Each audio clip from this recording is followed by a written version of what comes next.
Hey guys, I'm going to be gone, but I wanted to make sure that you understood this candy wrapper project in full detail. I'm going to put this Google Doc on Google Classroom in the About section, so you'll have access to it, but you've got this hard copy that you have been given or will be given in just a second with all the same information, but obviously you don't have the digital links, so make sure when you do come to something that's a digital link, you can go back and look at it. But here's what we're doing with this when thinking about proportions and dilations. You're going to come up with this larger than life candy wrapper, and you can see the image over here of what this might end up looking like when we're all done with this, M&Ms or Skittles or whatever, blown up, and we get to post it around our classroom or down the hallways. We also want to be working with other people. Some of you absolutely hate that. That's okay. Get used to it. That's real life. So you need to learn that skill.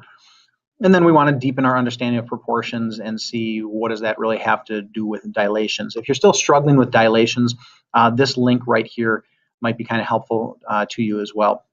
So as an additional review. Okay, so here's the deal. You're going to be getting in groups of 2 or 3. We're going to do groups of 3 unless we get to like 4 at the end, then split off into groups of 2. But groups of 3 for the most part. You're going to pick a candy wrapper. And there's a link here that shows you, I picked out 15 different candy wrappers, and I've got some printouts of these. That they're close to the original size, but they're probably off by a little bit. Unfortunately, the print-offs aren't going to be in color right now because our color copier is broken, but you can look at this so you can see the exact color because you will need that in a little bit down the line in this project.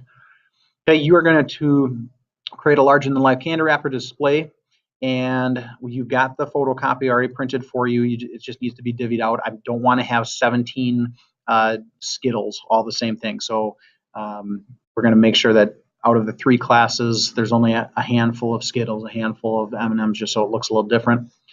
You're going to take that photocopy and you're going to divide the wrapper on a square grid. So you're going to take that image of the M&Ms and create grid lines through it. You are going to determine a scale factor like we've been talking about to enlarge the candy wrapper. Okay, so once you've got that, and think of this as like your pre-prime image, your drawing or your printout of that M&M, which should be the roughly the size that it actually is, and then your larger image that's going to go on the wall like this stuff, that's your pre-prime image. You're going to create that larger image not just by making one large mural, but by looking at the grid that you've drawn on the photocopy of it and taking those grids and drawing just one portion of that grid on 4x4 inch square pieces of paper. Okay, that way you can get a little bit more detailed and a little bit more exact for each part of it, and then when we put it all together, it should look pretty good, pretty close to what the actual candy wrapper looks like. Okay, some details here about how large the mural has to be by the end of it. Color should match the original color, and again, you're going to go back here to look at the original color. That's not going to be it, though. What you're going to do then is use Desmos graphing calculator. I've got a link to it right here to create this true-to-life representation of the dilation that you just made. In other words, the dilation from a small actual candy wrapper like this, that's like 5 inches by 2 inches, to something huge that you blew up on the wall. Okay, I've got step-by-step directions of that. First thing that you're going to do is import a picture. If you don't know how to do that into Desmos, here's the link to walking you through that. It's not a big deal. But you're going to import a picture of your candy wrapper. If you wanted to just take the one that I've given you here and take something like the snippet tool to capture that, that's fine. If you want to go get your own off the internet, that's fine too. That's up to you. But you take that picture, you drag it in Desmos. My suggestion is that, like, if you got a 3x6 inch candy wrapper, make your rectangle that you're going to make on Desmos where each unit is 1 inch, because then when you dump that image into Desmos and you can put the 4 points around the corners of that candy bar, they'll be at a unit that's easy to understand.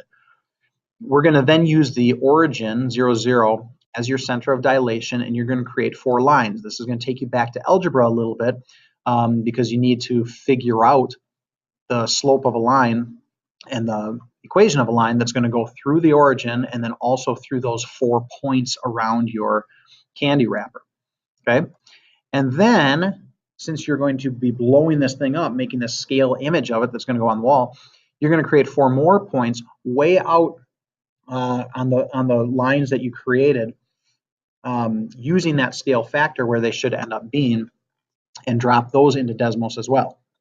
Once you're done with your scale picture like this, the mural, you're going to actually take a photo of that mural. You're going to drop that back into Desmos. Okay, and again, if you don't know how to import a picture, there's the link. And it should fit in those 4 points that you created secondly. And then you're going to save the Desmos link, and you're actually going to create a QR image for it. Because what I want to see besides just your mural of all of this, it's going to look a little bit different because you're going to have the mural, but then in the bottom corner, you're going to have a little type out that has your name, the name of your teammates, what you learned from this in terms of proportions and dilations. It's going to have a QR code and the web link to your Desmos site. So make sure you're actually saving your Desmos link, otherwise it's going to go to nothing. Okay, all of that I've got talked. It's talking about that down here in number 5.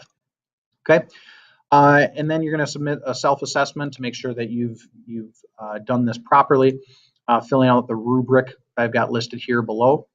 It's on the back side of your orange sheet of paper.